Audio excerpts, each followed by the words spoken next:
Welcome to the Genius Factory. Enjoy the video. In this video, I will explain how to do Meyer in belly dance. First, stand tall with your feet about hip-width apart and your knees gently bent. This foundational posture provides stability. Focus on isolating your hips, ensuring your upper body remains calm and centered. The Meyer is a beautiful, continuous figure-8 motion, and mastering this isolation is your crucial first step. We will break it down into manageable parts. Now, let's focus on the upper half of the Meyer. Begin by lifting one hip straight up, as if reaching for your armpit.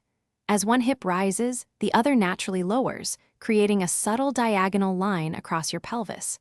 Feel your oblique muscles on the rising side engage. This upward lift is the first arc of your figure 8, setting the stage for the full, flowing movement.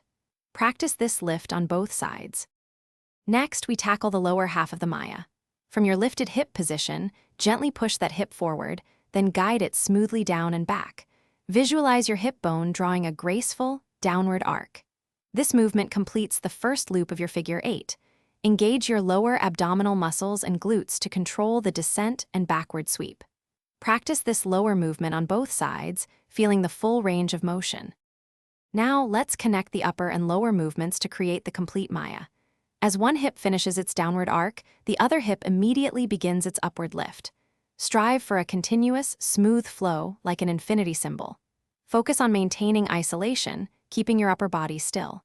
Practice slowly, perhaps for 5 to 10 minutes daily, gradually increasing your speed as your control improves. Soon, your Meyer will be fluid and captivating. Thanks for watching. If you found this helpful, don't forget to like and subscribe.